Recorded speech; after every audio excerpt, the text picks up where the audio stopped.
আমি যদি কোনো পাপ করি অথবা কোনো ভালো কাজ করি, আল্লাহ সেটাও নিয়ন্ত্রণ করছেন। আর আমি একজন সুপ্রিয় দর্শক, আসসালামু আলাইকুম ওয়া রাহমাতুল্লাহ। আশা করি সকলেই ভালো আছেন।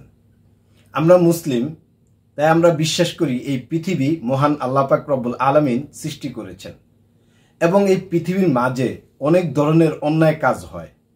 ডক্টর জাকির নায়েককে এক ভাই প্রশ্ন করলেন, এই পৃথিবীতে যেমন চুরি হয়, ডাকাতি হয়, ধর্ষণের মতো ঘটনা ঘটে, তা অবশ্যই মহান আল্লাহ তাআলার ইচ্ছাতেই হয়। চলুন আমরা আজকে এই ভিডিওর মাধ্যমে দেখে আসি এই প্রশ্নের উত্তর ডক্টর জাকির নায়েক কি দিলেন। বন্ধুরা, ভিডিওটি দেখার আগে আপনি যদি এই চ্যানেলে নতুন হয়ে থাকেন তাহলে চ্যানেলটি সাবস্ক্রাইব করে পাশে থাকা বেল বাটনটি অল প্রেস করে দিন। আর যারা করেছেন তাদেরকে অসংখ্য অসংখ্য ধন্যবাদ। আর আপনাদের জন্য বরাবর একটি কথাই বলবো, নামাজ বাদ দিও না বন্ধু, এপারের চেয়ে ওপারের জীবন অনেক সুন্দর। তাহলে চলুন বন্ধুরা, আজকের এই ভিডিওটি শুরু করা যাক। আমি পবিত্র কোরআন এটা পড়েছি যে আল্লাহ সবকিছু নিয়ন্ত্রণ করেন। তখন আমাকে একজন বলেছিল, যেহেতু আল্লাহ সবকিছু নিয়ন্ত্রণ করেন, তাহলে আমি যদি কোনো পাপ করি অথবা কোনো ভালো কাজ করি, আল্লাহ সেটাও নিয়ন্ত্রণ করছেন। আর আমি একজন মুসলিম নাকি অমুসলিম, অন্য কোনো ধর্মের, আল্লাহ সেটাকেও নিয়ন্ত্রণ করছেন।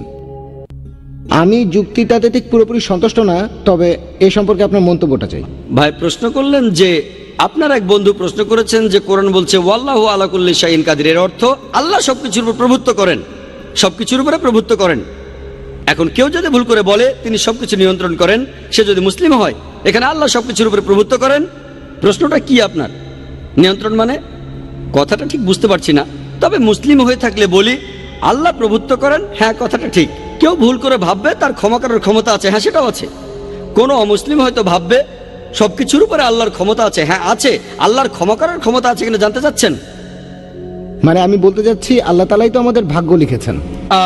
আপনি ভুল উদ্ধৃতি দিয়েছেন। ভেবেছিলাম আপনি এটা নিয়ে কথা বলছেন, যেটা বলছেন সেটা তাকদীর, অদৃষ্ট, যে আল্লাহ সুবহানাহু ওয়া তাআলা আমাদের অদৃষ্ট লেখেন আর সবকিছু অদৃষ্ট অনুযায়ী ঘটে। আপনি যে আয়াতের উদ্ধৃতি দিয়েছিলেন সেটা ঠিক না। আল্লাহ নির্দিষ্ট করে দেন।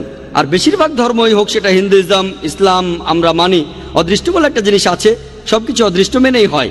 এখন প্রশ্ন হলো, যদি এটা আমার অদৃষ্টে লেখা থাকে যে আমি চুরি করব, আর চুরি করলাম, কাকে দোষ দেব? আল্লাহ।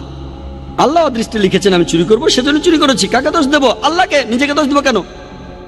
যদি আমার অদৃষ্টে লেখা থাকে যে আমি মানুষ খুন করব, যদি অদৃষ্টে লেখা থাকে আর খুন করি, কাকে দোষ দেব? আল্লাহকে দোষ দেব। যদি আমার অদৃষ্টে লেখা থাকে আমি অমুসলিম হব, অমুসলিম হলাম, কাকে দোষ দেব? আল্লাহকে। তাহলে আমি দোজখে যাব কেন? ভাই, আমরা কদর অর্থাৎ অদৃষ্টে বিশ্বাস করব, কিন্তু মানুষ এটাকে বুঝতে ভুল করে যে এই অদৃষ্ট কি। আর যেমন ধরেন, একটা উদাহরণ দিচ্ছি, ধরেন একটা ক্লাস, সেখানে 100 জন ছাত্র আছে, আর বছরের শেষ দিকে ফাইনাল পরীক্ষার আগে টিচার বললেন তুমি হবে ফার্স্ট ক্লাস ফার্স্ট, তুমি পাবে সেকেন্ড ক্লাস, আর তুমি ফেল করবে। তারপর ফাইনাল পরীক্ষা হলো, পরীক্ষা শেষ, রেজাল্ট বের হলো, প্রথম জন ফার্স্ট ক্লাস ফার্স্ট হলো, পরের জন সেকেন্ড ক্লাস, আপনি ফেল করলেন। উদাহরণ দিচ্ছি, কিছু মনে করবেন না। এখন আমি আপনাকে প্রশ্ন করি, যে ছেলেটা ফেল করেছে, যে ছাত্রটা ফেল করেছে, সে কি টিচারকে বলবে যেহেতু আপনি বলেছিলেন সেজন্য ফেল করেছি? আপনি কি টিচারকে দোষ দেবেন? না। যেহেতু টিচার 1 বছর পড়িয়েছেন, তিনি জানেন যে এই ছাত্রটা খুব মনোযোগী, ঠিকমতো পড়াশোনা করলে সে ফার্স্ট ক্লাস ফার্স্ট হবে, সেকেন্ড ক্লাস, এটা ফাঁকিবাজ, ঠিকমতো লেখাপড়া করে না, ফেল করবে। টিচার অনুমান করেছিলেন বলেই কি তাকে দোষ দেবেন? না। একইভাবে আল্লাহ সুবহানাহু ওয়া তাআলা, তিনি এই টিচারদের চাইতে অনেক বড়, তার আছে ইলমে গায়েব, তিনি ভবিষ্যতের কথাগুলো জানেন, তিনিই হলেন সবচেয়ে বড় টিচার। তবে আল্লাহ তাআলা, তার রয়েছে ইলমে গায়েব, তিনি জানেন যে ভবিষ্যতে কি হতে যাচ্ছে, আল্লাহ তাআলা আগেই সেটা লিখে রাখেন। যেমন ধরেন একটা রাস্তার সামনে দাঁড়ালেন, 5টা রাস্তা, 1 2 3 4 5, আপনি যে কোনো একটা বেছে নেন, বেছে নিলেন রাস্তা নম্বর 2। এখন আল্লাহ আগে থেকেই জানেন যখন এই লোকটা ক্রস রোডের সামনে আসবে সে বেছে নেবে 2 নম্বর রাস্তা, আল্লাহ আগে থেকে সেটা লিখে রেখেছেন। এই লোকটা যখন এখানে আসবে সে বেছে নেবে 2 নম্বর রাস্তা, আল্লাহ লিখেছেন বলে এটা হচ্ছে না, কিন্তু এমনটা ভবিষ্যতে হবে বলে আল্লাহ আগে থেকে লিখে রেখেছেন। বুঝতে পেরেছেন? আল্লাহর আছে ইলমে গায়েব। ধরেন আপনি পাশ করলেন কলেজ থেকে, হতে পারেন ডাক্তার অথবা হবেন ইঞ্জিনিয়ার, আপনি ঠিক করলেন ডাক্তার হবেন। এমন না যে যেহেতু আল্লাহ লিখে দিয়েছেন তাই আপনি ডাক্তার হবেন।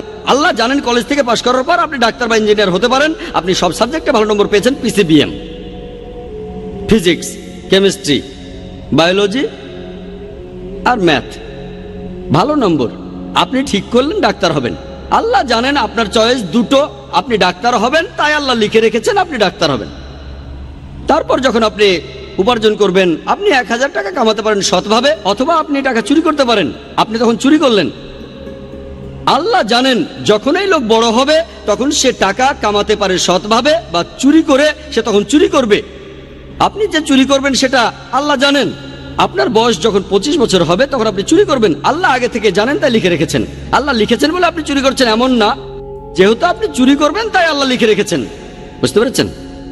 তাহলে অদৃষ্ট হচ্ছে যেটা আল্লাহ তাআলা লিখে রেখেছেন। কিছু জিনিস ফিক্সড, কে কখন জন্মাবে ইত্যাদি, তবে বাকি জিনিসগুলো এমন না, আপনি ঠিক করবেন। সেজন্য আল্লামা ইকবাল বলেছেন, খুদ কো কার ইতনা বুলন্দ क्या तकदीर के पहले अल्लाह अपने बंदे से खुद पूछे बता दे राजा क्या है। অর্থাৎ নিজেকে এতটাই মহান বানাও যে অদৃষ্ট লেখার আগে আল্লাহ নিজে জিজ্ঞাসা করবেন তার বান্দাদের যে তোমার ইচ্ছা কি।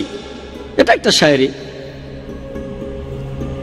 তাই আমাদের কাজগুলোর দায় আমাদের, সব দায় আমাদের। কেউ যদি বলে আমি পাপ করেছি, কাকে দোষ দেবেন? তাকে দোষ দেবেন। আল্লাহ আমাদের সুযোগ দিয়েছেন, এই যে নির্দেশনা, এটা মানুন, মেনে চললে ভালো, না মানলে দায় আপনার।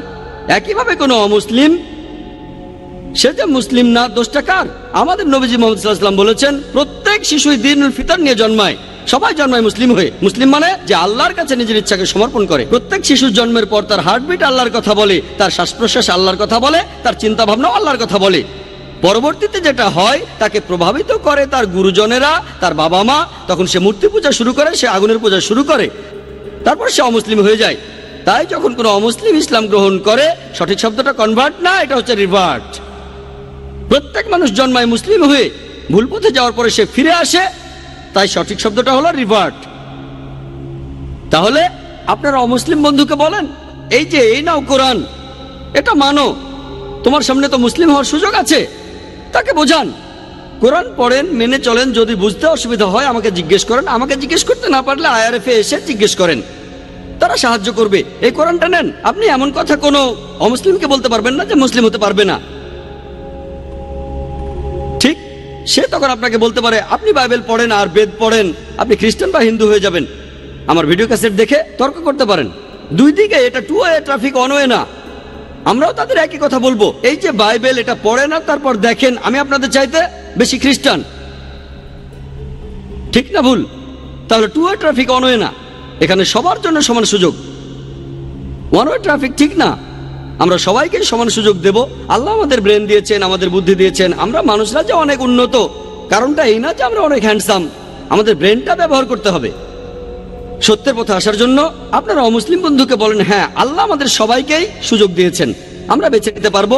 তবে আল্লাহ আগে থেকেই যে এই লোক কোরআন পড়ার পরে মুসলিম হবে কিনা, প্রথম জন, দ্বিতীয় জন, এখন আল্লাহ জানেন প্রথম জন মুসলিম হবে, দ্বিতীয় জন হবে না। আমি বা আপনি জানি না, আমি শুধু উদাহরণ দিলাম। আমি আসলে জানি না প্রথম লোকটা মুসলিম হবে নাকি দ্বিতীয় লোকটা, দুজনে হবে নাকি কেউ হবে না।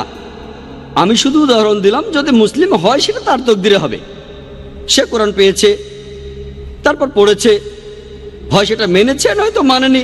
কোরআন বলছে যে কিয়ামতের দিন যারা এই সত্য ধর্মকে ত্যাগ করেছে তাদের কেউ কথা বলবে না, ও আল্লাহ আপনি অবিচার করছেন। তারা শুধু বলবে আমাদের মাফ করুন। আল্লাহ বলবেন দেরি হয়ে গেছে, দেরি করেছো।